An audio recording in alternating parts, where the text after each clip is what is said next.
আমি গণভোটের ব্যাপারে একটা কথা বলতে চাই। আমাদের সরকার দলীয় বন্ধুরা হয়তো রাগ করবেন, রাগ করলেও বলতে হয়। মাননীয় স্পিকার, আপনাকে ধন্যবাদ।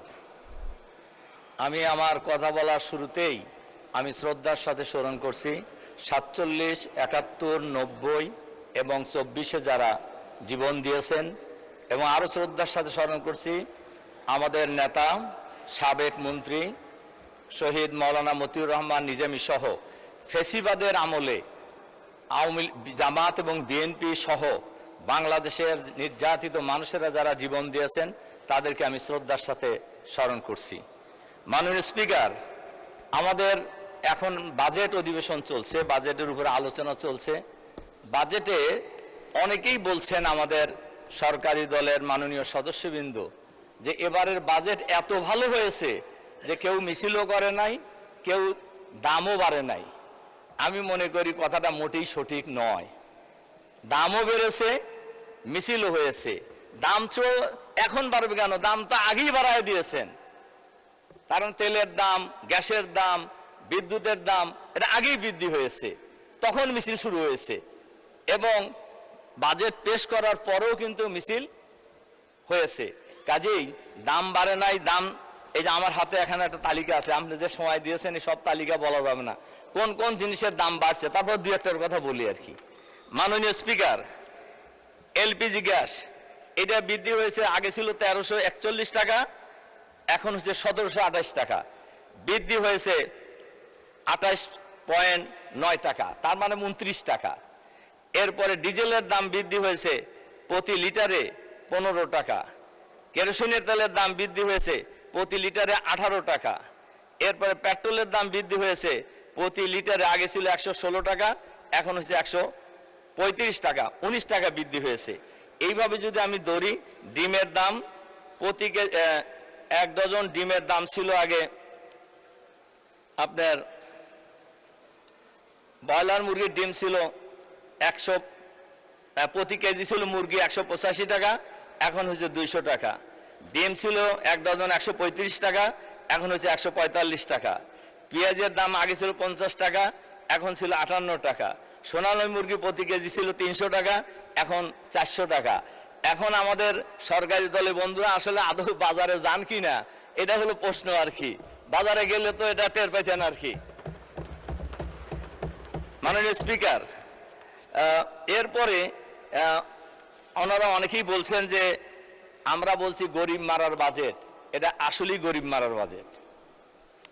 আমি লুটপাটের বাজেটের কথা বলতে চাই না, তবে গরিব মারার বাজেট এ ব্যাপারে কোনো সন্দেহ নাই। আপনার যে সমস্ত জায়গায় ভ্যাট ধরা হয়েছে তার মধ্যে মুদির দোকানেও ভ্যাট ধরা হয়েছে। আমাদের নেতা, বিরোধী দলের নেতা বলছিলেন ফকিরকেও ভ্যাট দিতে হয় না। ফকির তো সারাদিন ভিক্ষা করে ওই মুদির দোকানে যায়, তার জিনিস কেনে রাত্রে খাবার জন্য, কাজে তাকেও ভ্যাট দিয়ে তারপরে বাড়িতে যেতে হয় জিনিস কিনে নিয়ে। তাহলে এটা কি গরিব মারার বাজেট বলতে হবে না? ভিক্ষা করে সে তাকেও ভ্যাট দিতে হয়। মাননীয় স্পিকার, এরপরে আমাদের মাননীয় অর্থমন্ত্রী বাজেটের উপর যে সংবাদ সম্মেলন করছিলেন, সেই সংবাদ সম্মেলন উনি খুবই ক্লিয়ার করে একটা সত্য কথা বলছেন। উনি বলছেন অর্থনীতি ঘুরে দাঁড়াবে 4র্থ বছরে। তার মানে এই বাজেট ভালো বাজেট নয়। ভালো বাজেট যদি হতো তাহলে এই বছরই অর্থনীতি ঘুরে দাঁড়াইতো, কিন্তু এটা 4র্থ বছরে যা অর্থনীতি ঘুরে দাঁড়াবে। তার মানে 3 বছর বাংলাদেশের মানুষকে কষ্ট করতে হবে। বাংলাদেশের মানুষ যা আগে কষ্টে ছিল ওই রকম কষ্টে বাংলাদেশের মানুষকে আবারও থাকতে হবে। মাননীয় স্পিকার, এরপরে আমি বাজেটের ব্যাপারে, বাজেটে এবার জিডিপি প্রবৃদ্ধি ধরা হয়েছে 6.5, কিন্তু বিশ্বব্যাংকের পূর্বাভাস হলো এবারে ম্যাক্সিমাম জিডিপি বৃদ্ধি পেতে পারে 4.6। মূল্যস্ফীতির হার ধরা হয়েছে 7.5, কিন্তু ইতিমধ্যেই মার্চ থেকে যদি আমরা ধরি, ফেব্রুয়ারি বাদই দিলাম, মার্চ, এপ্রিল, মে বৃদ্ধি হয়ে এখন হয়েছে 9.42। তাহলে আমাদের যে জিডিপি এবং মুদ্রাস্ফীতির যে হার ধরা হয়েছে এটা কিন্তু ইতিমধ্যেই ফেল করেছে। কাজেই এটা যে জনবান্ধব বাজেট এটা বলার কোনো সুযোগ এখানে নাই। মাননীয় স্পিকার, এবছরে এডিবির যেটা গত এক বছরে 11 মাসে এডিবির বাস্তবায়ন হয়েছে 48.23%। এক মাসে 1 লাখ কোটি টাকা ব্যয়ের চাপ, উন্নয়ন খরচে বড় স্থবিরতা, বেশ কয়েকটি মন্ত্রণালয় বরাদ্দের 1/3 ব্যয় করতে পারেননি। তাহলে যদি উন্নয়ন বরাদ্দ যদি বাস্তবায়িত হয় 48.23%, তাহলে 51%-এরও বেশি কিন্তু এখনো অবাস্তবায়িত রয়ে গেছে। কিন্তু মাস বাকি আছে কয়টা? এটা হলো 11 মাসের রিপোর্ট, 1 মাস। তাহলে 1 মাসে এই টাকা কিভাবে বরাদ্দ হবে? এবং এই যে তড়িঘড়ি করে বরাদ্দ, এই জায়গায় অফিসে আদালত থেকে শুরু করে সর্বত্রই লুটপাট হবে। এবং এই না হলে লুটপাট না করলে এত টাকা খরচ করবে কিভাবে? 11 মাসে 48% খরচ হয়েছে, আর 1 মাসে 51-52% খরচ হবে কিসের ভিত্তিতে? মাননীয় স্পিকার, সুতরাং এই বাজেট আসলে জনবান্ধব নয়, এটা আমরা বলতে পারি। মাননীয় স্পিকার, বাংলাদেশের বর্তমানে যে অবস্থা, আমাদের মাননীয় অর্থমন্ত্রী বাজেট পেশ করেছেন, কিন্তু বাংলাদেশের মানুষের উপর যে হিউজ পরিমাণ ঋণ রয়েছে এই ব্যাপারে কিন্তু কোনো কথা উনি বলেন নাই। শুধুমাত্র কেন্দ্রীয় ব্যাংকের তথ্য মতে মোট খেলাপি ঋণের পরিমাণ দাঁড়িয়েছে 5,88,704 কোটি টাকা, যা মোট ঋণের 32%, 26% টাকা। এটার বিরাট ব্যাপার। অথচ আপনার 3% কম খেলাপি ঋণ এমন ব্যাংকের সংখ্যা খুবই কম। কেবলমাত্র খেলাপি ঋণের কারণে ব্যাংকগুলো ঝুঁকির মাত্রা বেড়েছে। 3% কম হলেই বিদেশিরা এটাকে ঝুঁকিপূর্ণ মনে করে। আর এখানে আমাদের এখন 32.26% আসলে ঋণের মোট ঘাটতি কিন্তু রয়েছে, সমান খেলাপি ঋণ রয়েছে, যেটা 2009 সালের জানুয়ারিতে আওয়ামী লীগ যখন ক্ষমতায় আসে, এর আগে আমাদের 4 দলীয় জোট সরকারের পরে ব্যাংকের খেলাপি ঋণের পরিমাণ ছিল মাত্র 22,000 কোটি টাকা, 22,481 কোটি টাকা। কিন্তু এখন ব্যাংকের খেলাপি ঋণের পরিমাণ দাঁড়িয়েছে 5,88,704 কোটি টাকা। তাহলে দেখা যাচ্ছে এই টাইমে খেলাপি ঋণের পরিমাণ কিন্তু ব্যাপকভাবে বৃদ্ধি হয়েছে। কিন্তু এই ব্যাপারে বাজেটের কিন্তু এই খেলাপি ঋণের ব্যাপারে আসলে তেমন কোনো তথ্য আমরা পাইনি। মাননীয় স্পিকার,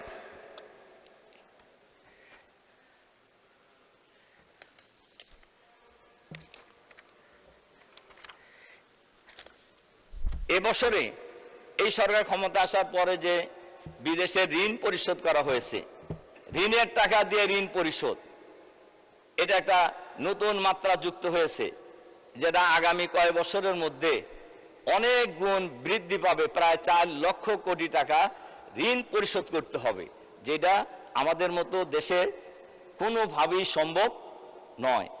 সম্মানিত মাননীয় স্পিকার, এই হলো আমি বাজেটের উপর কয়টা কথা বলার পর বাংলাদেশে বাজেট বাস্তবায়নের, বাংলাদেশের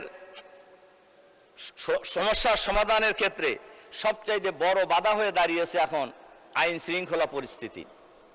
আইন শৃঙ্খলা পরিস্থিতি গত 3 মাসের রিপোর্টে 100 দিনে খুন হয়েছে 605 জন, অপহরণ হয়েছে 196 জন। এটা হলো টিআইবির রিপোর্ট। এবং সেই রিপোর্টে বলা হয়েছে যে খুন যে হয়েছে 605 জন, এর মধ্যে সরকার দলের লোক খুন হয়েছে 288 জন। তাহলে সরকার দলের লোক খুন করলো কারা আর খুন হইলো কারা? তাহলে দেখা যাচ্ছে যা হত্যাকাণ্ড হয়েছে, খুনের ঘটনা বাংলাদেশে যা ঘটেছে, এর প্রায় অর্ধেক মানুষ কিন্তু সরকার দলীয় হয়েছে। এর অর্থ হলো নিজের দলের লোকদেরকে নিজেরাই মেরেছে। এটাই যদি হয়, তাহলে যে সরকারের কাছে নিজের দলের লোকের জীবনের নিরাপত্তা নাই, সেই সরকারের কাছে বাংলাদেশের সাধারণ মানুষের জীবনের কি নিরাপত্তা আশা করা যেতে পারে? মাননীয় স্পিকার, এবং ধর্ষণের শিকার হয়েছে, এই বিস্তারিত রিপোর্ট আমাদের কাছে আছে। আমাদের মাননীয় স্বরাষ্ট্রমন্ত্রী আলহামদুলিল্লাহ উনি সব দিক দিয়ে দক্ষ, উনি সব মন্ত্রণালয়ে কিন্তু প্রক্সি দেন, কিন্তু উনি আইন শৃঙ্খলা রক্ষা করার ক্ষেত্রে আমি মনে করি ব্যর্থ হয়েছে। তার কারণে আইন শৃঙ্খলা রক্ষা করতে পারেন নাই। গত পরশুদিনও আপনার সব পত্রিকায় এসেছে, লক্ষ্মীপুরে মা এবং 3 জন মেয়ে, ঢাকা বিশ্ববিদ্যালয়ের একজন ছাত্রী সহ 3 বোন এবং মাকে নৃশংসভাবে হত্যা করা হয়েছে। ধর্ষণের ঘটনা প্রতিনিয়ত হয়ে যাচ্ছে, কিন্তু এগুলো কিন্তু আইন শৃঙ্খলা বাহিনী এটা কতটুকু এরা মানুষের জান মাল ইজ্জত আবরু নিরাপত্তা বিধান করতে পারছে, এটা কিন্তু আমরা আসলে কেউই বুঝতে পারছি না। মাননীয় স্পিকার, মাদকের ব্যাপারে এই এখনই একটা বিল দেখলাম যে আমাদের মাননীয় স্বরাষ্ট্রমন্ত্রী বিল আনছেন মাদকের বিরুদ্ধে, কিন্তু মাদক আজকে এই পার্লামেন্টের আমরা সবাই, সরকারি দল বিরোধী দল, আমরা কিন্তু সবাই ঐক্যমত পোষণ করেছি যে মাদক একটা ক্যান্সার। এই ক্যান্সারের মতো একটা জাতিকে ধ্বংস করে খাচ্ছে, কিন্তু মাদক বন্ধ হচ্ছে না।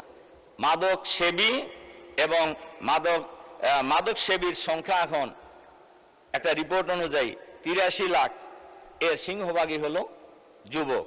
কাজেই দেরিতে হলেও আমাদের মাননীয় স্বরাষ্ট্রমন্ত্রী মাদকের বিরুদ্ধে বিল আনছেন। আমরা আশা করব এই বিল বাস্তবায়নের মধ্য দিয়ে, আইন পাশ করার মধ্য দিয়ে বাংলাদেশের মাঠে থেকে মাদক চিরতরে বিদায় নেবে ইনশাআল্লাহ। নেওয়া উচিত। এটা নিতে হলে মাদক সেবী চাইতো মাদক সরবরাহকারীদেরকে আগে চিহ্নিত করতে হবে, এবং মাদক যে দেশ থেকে আসছে এই আশাটা বন্ধ করতে হবে। এটাও কিন্তু স্বরাষ্ট্রমন্ত্রীর দায়িত্ব। তাহলে দেখা যাচ্ছে আইন শৃঙ্খলা পরিস্থিতির অবনতি হয়েছে মারাত্মকভাবে, দেশে কোনো আইন শৃঙ্খলা নাই, আবার মাদকের সয়লাভও হয়েছে, কিন্তু এটাও কিন্তু স্বরাষ্ট্রমন্ত্রীর সাথেই রিলেটেড।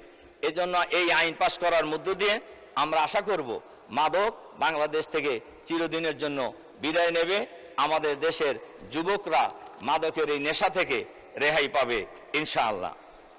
মাননীয় স্পিকার, একটা কথা আমরা আগেও বলেছি এবং বলতেই হবে, সেটা হলো গণভোটের রায় বাস্তবায়ন করা। তার কারণ গণভোটের রায় বাস্তবায়ন করা, গণভোট দিয়েছে বাংলাদেশের শতকরা প্রায় 70% মানুষ, এবং আমরা সব দল মিলেই ঐক্যমত কমিশনে আমরা সবাই একমত হয়েছি সংস্কারের জন্য। এবং কি কি সংস্কার হয়েছে এটা গণভোটের সময় পাবলিকলি জানানো হয়েছে, এবং তার ভিত্তিতে মানুষ ভোট দিয়েছে। এবং কিন্তু আমরা লক্ষ্য করছি এই গণভোট এই পার্লামেন্টে সংখ্যাগরিষ্ঠতার জোরে বাতিল করা হয়েছে। কিন্তু বাংলাদেশের মানুষ ওনারা বলেছেন যে সংবিধানের সাথে সাংঘর্ষিক। একথা মোটেই সঠিক নয়। তার কারণ শহীদ প্রেসিডেন্ট জিয়াউর রহমান সাহেবের সময় গণভোট হয়েছে, এরশাদ সাহেবের সময় গণভোট হয়েছে, এরপরে বেগম খালেদা জিয়ার সময় গণভোট হয়েছে। তখন তো সংবিধানে গণভোটের কথা ছিল না। তখন ওইটা যদি কার্যকর হয়, এখন কার্যকর হইতে অসুবিধা কি? কার্যত অসুবিধা থাকার কোনো কারণ নেই। কিন্তু গণভোটে মানুষ রায় দিয়েছে। গণভোটকে পাশ কাটাইয়ে আসলে আমি গণভোটের ব্যাপারে একটা কথা বলতে চাই। আমাদের সরকার দলীয় বন্ধুরা হয়তো রাগ করবেন, রাগ করলেও বলতে হয়। কেয়ারটেকার সরকার 90 গণ আন্দোলনে জামাত ইসলাম সরকারের বিল পার্লামেন্টে এনে সংবিধানে সংযোজন করবেন।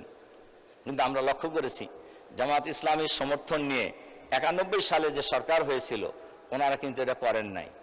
আন্দোলন সংগ্রামের মধ্য দিয়ে এক পর্যায়ে তড়িঘড়ি করে নির্বাচন দিয়ে 1 মাসের সরকার ছিল।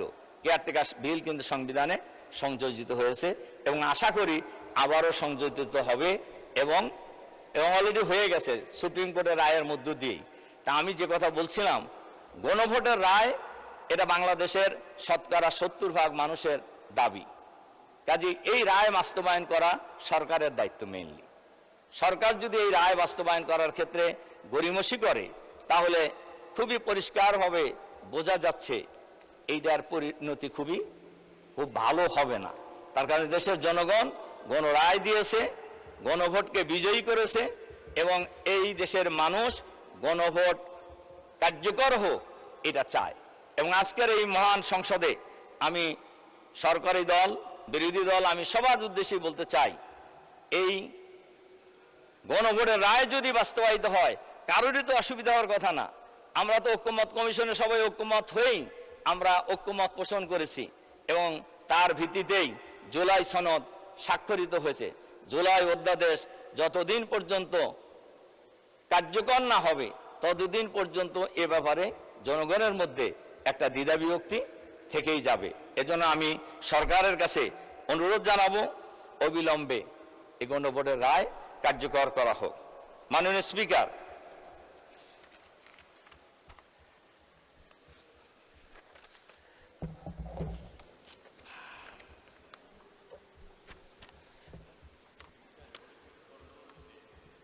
যে বিষয়ে মাননীয় স্পিকার এরপরে আমি যে বক্তব্যটি রাখতে চাই, কওমি মাদ্রাসার 12 থেকে 14 লক্ষ ছাত্র রয়েছে, ছাত্রছাত্রী রয়েছে।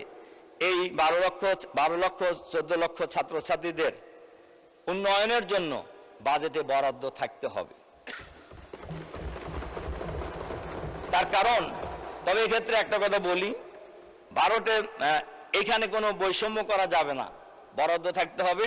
তবে হায়াতুল উলিয়া যারা তাদের বোর্ড আছে এদের সাথে আলাপ আলোচনা করেই এই বরাদ্দ কিভাবে কাজে লাগানো যায় এ ব্যাপারে বাস্তবায়ন করতে হবে। মাননীয় স্পিকার, বাজেট আমাদের নেতা আগেও বলেছেন, আমিও আবার বলছি, বাজেট জানুয়ারি থেকে ডিসেম্বর ক্যালেন্ডার অনুযায়ী হওয়া উচিত। এটার একটু আগেই আমি এর প্রমাণ দিয়েছি।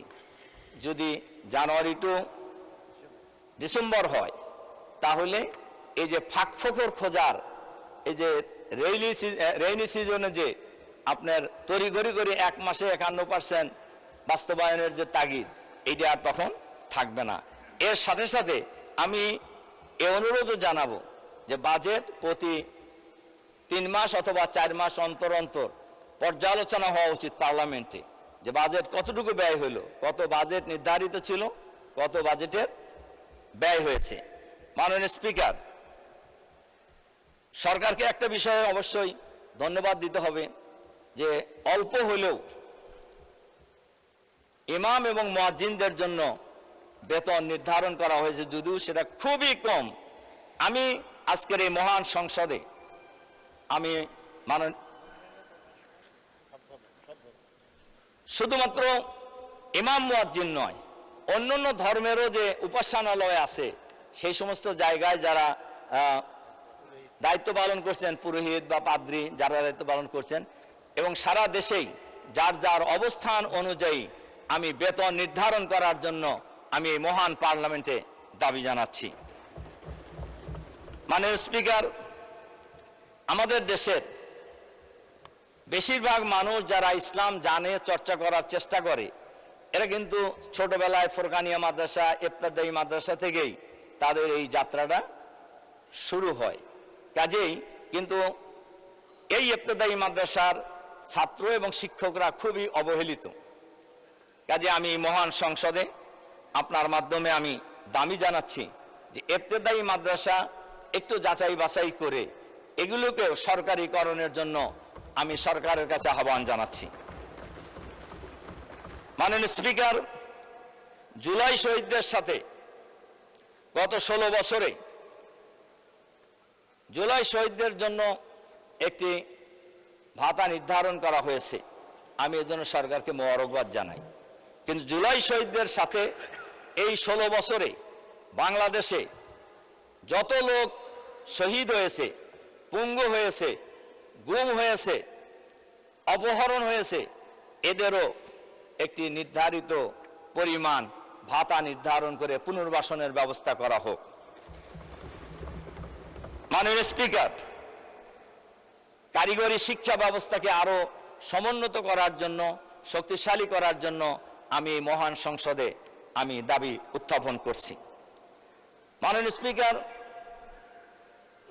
স্বাস্থ্য মন্ত্রণালয় এবং শিক্ষা মন্ত্রণালয় থেকে শুরু করে জনপ্রশাসনে আপনারা এর আগেও শুনেছেন, এখন সর্বত্রই দলীয়করণের উৎসব চলছে। এই উৎসব থেকে আমাদেরকে বিরত হইতে হবে। তার কারণ আমরা লক্ষ্য করছি গত ফেসিবাদের আমলে যে সকল ফেসিবাদের দোসররা বিভিন্ন জায়গায় অবস্থান করছেন তারা এখনো স্ব জায়গায় আছেন এবং তাদের প্রমোশন হচ্ছে এবং তারা ভালো জায়গায় পোস্টিং পাচ্ছেন। কিন্তু এই 16 বছরে যারা নির্যাতিত হয়েছেন, ওএসডি হয়েছিলেন, এদেরকে আবার ওএসডি করা হচ্ছে, এদেরকে আবার অপেক্ষাকৃত কম গুরুত্বপূর্ণ জায়গায় পোস্টিং দিয়ে তাদেরকে নির্যাতনের শিকার হতে হচ্ছে। কাজেই আমি আজকের এই মহান সংসদের মাধ্যমে আমি সরকারের কাছে আহ্বান জানাবো। আমাদের শিক্ষামন্ত্রী এর আগে ছিলেন, এখন অবশ্য উনি নাই, এরপরে আমাদের স্বাস্থ্যমন্ত্রীও নাই। আমি আপনার মাধ্যমে আমি তাদেরকে অবহিত করতে চাই, আজকে সর্বত্রই যে দলীয়করণের যে উৎসব চলছে, আমরা তো এর আগেও বলেছি, এমনি জেলা পরিষদ, পৌরসভা, সিটি কর্পোরেশন, বিশ্ববিদ্যালয় সমূহ দলীয় লোকদেরকে নিয়োগ দেওয়া হয়েছে। এখন আমরা লক্ষ্য করছি প্রশাসনেও সর্বত্রই দলীয়করণ উৎসব চলছে এবং একটা বিশেষ শ্রেণীকে অবমূল্যায়ন করে, আবারও আগেও তারা নির্যাতিত ছিল, এখনো তারা নির্যাতনের শিকার হচ্ছে। এর থেকে বেরিয়ে আসার জন্য আমি সরকারের কাছে আহ্বান জানাচ্ছি। মাননীয় স্পিকার, আমরা এর সাথে সাথে আরেকটা জিনিস আমরা লক্ষ্য করছি, শেখ হাসিনা দীর্ঘ 16 বছর, প্রায় 16 বছর ফ্যাসিবাদী শাসন চালিয়েছিল। এক পর্যায়ে ছাত্র জনতার আন্দোলনের মুখে তিনি দেশ থেকে পদত্যাগ করে পালিয়ে যেতে বাধ্য হন। কিন্তু আজ পর্যন্ত সরকার, অন্তর্বর্তীকালীন সরকার এবং বর্তমান সরকারের 5 মাস, শেখ হাসিনা সহ ফ্যাসিবাদের দোসর যারা বিদেশে পালিয়ে গেছেন তাদেরকে গ্রেপ্তার করে দেশে আনার কোনো কার্যকর উদ্যোগ এখন পর্যন্ত গ্রহণ করে নাই। আমি মহান সংসদে আপনার মাধ্যমে আমি সরকারের কাছে আহ্বান জানাতে চাই, শেখ হাসিনা সহ যারা বহু খুনের মামলার আসামি, ইতিমধ্যে তার সাজাও হয়েছে, তিনি সহ তাদেরকে ফ্যাসিবাদের দোসর যারা ছিলেন তাদেরকে গ্রেপ্তার করে দেশে ফিরিয়ে এনে এবং বিচারের মুখোমুখি করে বিচার কার্যক্রম যত তাড়াতাড়ি সম্ভব শেষ করার জন্য আমি আপনার মাধ্যমে আহ্বান জানাচ্ছি। মাননীয় স্পিকার, শরীফ ওসমান হাদি ফ্যাসিবাদী আমলের পরে তাকে নৃশংসভাবে হত্যা করা হয়েছে। আমাদের মাননীয় স্বরাষ্ট্রমন্ত্রী বলেছেন বক্তৃতায়, বাইরে সম্ভবত এক বক্তৃতায় শুনলাম, ওসমান হাদির খুনিদেরকে গ্রেপ্তার করা হয়েছে, তাদেরকে ফিরিয়ে আনা হবে। আমার প্রশ্ন হলো, ফিরিয়ে আনতে দেরি হচ্ছে কেন? এটা তো আলোচিত ঘটনা।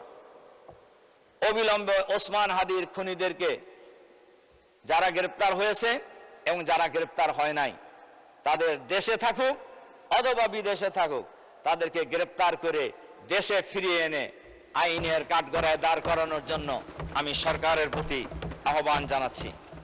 মাননীয় স্পিকার, আমরা যদি সব মিলে যদি চিন্তা করি, তাহলে আমাদের এই বাংলাদেশ একটি সুন্দর বাংলাদেশ। এই বাংলাদেশে এখন বড় সমস্যা হলো দুর্নীতি, কিন্তু দুর্নীতি বন্ধ করার জন্য কার্যকর কোনো উদ্যোগ গ্রহণ করা হয় নাই। দুর্নীতি কমিশন এখন পর্যন্ত গঠন করা হয় নাই, গুম কমিশন এখন পর্যন্ত গঠন করা হয় নাই, অথচ এগুলো সবই কিন্তু ছিল, কিন্তু এগুলিকে এরা পদত্যাগ করেছে সরকারের সিদ্ধান্তের কারণেই, অথবা সরকারের সিদ্ধান্তের প্রতি তারা প্রতিবাদ স্বরূপ তারা পদত্যাগ করেছে। মাননীয় স্পিকার, এক্ষেত্রে আমাদের মাননীয় অর্থমন্ত্রী যে বাজেট পেশ করেছেন, সেই বাজেটের মধ্যেও দুর্নীতি দমন কমিশন, খুন গুম কমিশনের ব্যাপারেও আলাদা করে কোনো বাজেট রাখা হয়েছে বলে এটা প্রতীয়মান হয় নাই। মানবাধিকার কমিশন সহ, মাননীয় স্পিকার, আমরা আজকের এই মহান সংসদে বাজেট অধিবেশনে আমরা সরকারের কাছে আহ্বান জানাবো, এই সমস্ত মানবাধিকার কমিশন, দুর্নীতি কমিশন, খুন গুম কমিশনে বাজেট বরাদ্দের জন্য আমরা আহ্বান জানাচ্ছি। মাননীয় স্পিকার, এর সাথে সাথে আমরা বাজেটের পাশাপাশি মাননীয় স্পিকার আরেকটা কথা বলতে হয়, দুর্নীতি মুক্ত এজন্যই করতে হবে। গত 25 সালে বাংলাদেশ থেকে টাকা পাচার হওয়ার একটা নিরাপদ রাখার জায়গা হলো সুইস ব্যাংক। সুইস ব্যাংকে 12,000 কোটিরও বেশি টাকা এই বাংলাদেশ থেকে গত 1 বছরে পাচার হয়েছে। যদি এটা কারা করলো, যদি এটা অন্তর্বর্তীকালীন সরকারের সময় ছিল, কিন্তু এইটা বের করার দায়িত্ব বর্তমান সরকারের। কিন্তু বর্তমান সরকার এই টাকা পাচারকৃত টাকা ফেরত আনার ব্যাপারে কি কোনো কার্যকর পদক্ষেপ গ্রহণ করেছেন? বাংলাদেশের আপনার সরকার দলীয় একজন সংসদ সদস্য, যিনি বড় অর্থনীতিবিদ, উনি বলেছেন বাংলাদেশের ব্যাংকিং ব্যবস্থার এখন বেহাল দশা, এবং ব্যাংকিং ব্যবস্থার বেহাল দশার অন্যতম কারিগর হলো এবং ব্যাংক লুটেরা এস আলম। শুধুমাত্র ইসলামী ব্যাংক থেকে তিনি 85,000 কোটি টাকা লুট করে নিয়ে গেছেন। অন্য অন্য ব্যাংক থেকে প্রায় 1.5 লক্ষ কোটি টাকা উনি লুটপাট করে নিয়ে গেছেন। আমাদের জন্য দুর্ভাগ্য, এই টাকা ফেরত আনার জন্য সরকার এখন পর্যন্ত কোনো ব্যবস্থা গ্রহণ করে নাই। আরো দুর্ভাগ্য আমাদের জন্য, একজন প্রভাবশালী মন্ত্রী এই ব্যাংক ডাকাত এস আলম অন্যায়ভাবে অবৈধভাবে 11,000-এর মতো কর্মচারী নিয়োগ করেছিলেন। এই মহান পার্লামেন্টে এই কর্মচারীদের চাকরি ফেরত দেওয়ার জন্য দাবি জানিয়েছেন একজন প্রভাবশালী মন্ত্রী। মাননীয় স্পিকার, এর দ্বারা কি বোঝা যায়? এর দ্বারা এটাই বোঝা যায় যে এই ব্যাংক ডাকাতের সাথে ওই মন্ত্রীর কোনো না কোনো ভাবে যোগসূত্র থাকতে পারে, নইলে এই কর্মচারীদের আজ পর্যন্ত উনি ছাড়া আর কেউ এই চাকরি ফেরত দেওয়ার কথা বলে নাই। আমাদের নেতা, বিরোধী দলীয় নেতা এ ব্যাপারে কথা বলেছেন যে মিনিমাম নিয়মটুকু রক্ষা করে ওই চাকরি তাদেরকে দেওয়া হয় নাই। মাননীয় স্পিকার, কাজেই বর্তমান ব্যাংক কর্তৃপক্ষ তাদেরকে কিন্তু একটা সুযোগ দিয়েছিল যে আসা পরীক্ষা দেওয়ার জন্য, কিন্তু তারা সেই সুযোগ গ্রহণ করেন নাই। সুযোগ গ্রহণ তারা দুইটা কারণে করেন নাই। হয়তো একটা, তারা মনে করছেন গেলে পারে কোনো মিনিমাম পরীক্ষা হলেও তারা পাশ করতে পারবে না, অথবা মনে করছেন যে চাকরি তাদের হয়তো সরকার তাদেরকে আবার দেখে দিয়ে দেবে। আমি মনে করি কোনোটাই একটা দেশের জন্য, ব্যাংকিং ব্যবস্থার জন্য মোটেই ভালো নয়। মাননীয় স্পিকার, কাজেই এস আলম নয়, আরো যত ব্যাংক লুটেরা আছে, আরো যত দুর্নীতিবাজ আছে, এই যে প্রায় 30 লক্ষ কোটি টাকা বাংলাদেশ থেকে বিদেশে পাচার হয়েছে, এই পাচারকৃত টাকা ফেরত আনার জন্য সরকারকে বিশেষ ব্যবস্থা গ্রহণ করার জন্য আমি আহ্বান জানাচ্ছি। এটা সরকারেরই দায়িত্ব, বিরোধী দলও পারবে না, অন্য মানুষ তো পারার প্রশ্নই আসে না। কিন্তু আমরা কিন্তু লক্ষ্য করছি যে এই যে 30 লক্ষ কোটি টাকা ফেরত আনার ব্যাপারে সরকার কিন্তু তেমন কোনো কার্যকর ব্যবস্থা গ্রহণ করেন নাই। এবং ওই কথা আর বলতে চাই না, অর্থমন্ত্রী নিজেই যে ঋণ খেলাপিদের কথা বলছেন, কাজেই ওটা না বলে আবার নতুন বিতর্কে যেতে চাই না। তবে আমি আপনার মাধ্যমে সরকারের কাছে এই আহ্বান জানাতে চাই, এই বাংলাদেশটা আমার, আপনার, আমাদের সবার। দুর্নীতি যে দলেরই হোক, দুর্নীতিবাজরা কোনো দলের লোক হতে পারে না। এরা দেশের শত্রু, জনগণের শত্রু, এদেরকে না বলতে হবে এবং দুর্নীতি করে পাচারকৃত টাকা এই বাংলাদেশে আবার ফেরত আনতে হবে। কাজেই আসুন আমরা সবাই মিলে গড়ি বাংলাদেশ, চাঁদাবাজ মুক্ত, সন্ত্রাস মুক্ত, দুর্নীতি মুক্ত, দখলবাজ মুক্ত, আধুনিক, মানবিক, বাসযোগ্য সুন্দর বাংলাদেশ আমরা গড়ে তুলব। এটাই হোক আমাদের অঙ্গীকার। আল্লাহ হাফেজ। আমাদের স্লোগান আপনারা শুনছেন নিশ্চয়ই, আমাদের স্লোগান এসো একসাথে গড়ি দেশ, সবার একসাথে গড়ি বাংলাদেশ। আল্লাহ হাফেজ। আসসালামু আলাইকুম রহমতুল্লাহ।